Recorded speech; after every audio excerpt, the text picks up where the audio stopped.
I thought I was the expert, where, I'm going to teach you something, but in return, they teach me something. And I'll finish with this. This happened last week, another incident. I usually coach people who are very well off.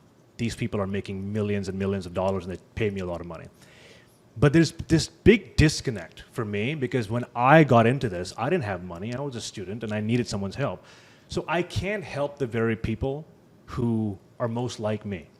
So I started doing these free workshops in Toronto where people could come in and I would coach them on public speaking.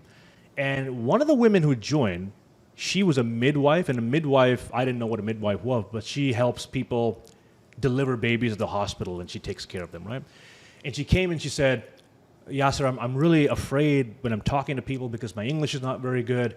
She was an immigrant, and I'm not a good speaker. I have to train the staff and train the patients about what to expect when they're delivering, and I just don't know how to do that. So I said, okay, I'll train you.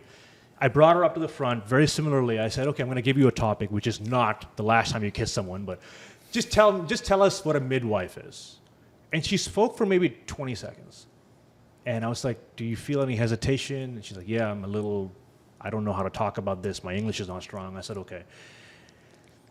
I thought about how to help her in that moment. I said, okay, how about this? Instead of worrying about the volume and the English and whatever, can you think of anything that's happened in your job that's really memorable to you? And she said, yeah, one comes to mind. I said, okay, just tell us that story. And then she started telling us about a story where there was a woman who gave birth while she was working. And when the baby was born, the baby wasn't breathing. So for the next 25 minutes, the doctors and everyone was trying to give CPR and trying to get this baby back to life, and it just wouldn't work.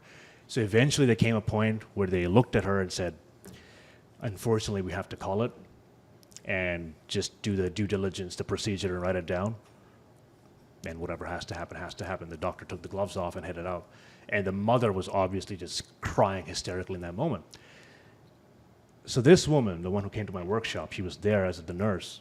She went back to the baby and continued doing CPR for another 15 minutes until the baby started breathing. And then the next day, not only was the baby breathing, but the baby was being breastfed. That happened on a Friday. And then the doctors came back on Monday, and they said, what is this? Which baby is this? Like, oh, this is the baby we delivered on Friday. And they're like, well, I don't understand what happened. And then the mother just pointed to her. She's like, she spent 15 extra minutes to bring my baby back to life.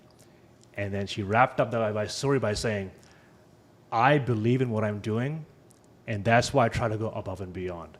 What I realize is sometimes going above and beyond can be the difference between life and death.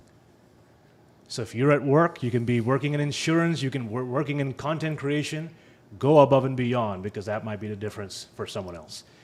And she said that, and everyone in the workshop was completely speechless. And I went up to her and said, you have no problem with public speaking. You just didn't believe in yourself. You just didn't give yourself permission to tell those stories. And she was so confused after that workshop. She's like, I'm not sure what I learned today. And then she sent me a long email saying, this is the first time in my life someone's told me I'm actually good at something. And I didn't know that I already had all the ammunition. I already had all the stories that I can motivate people. I just didn't know I could use it.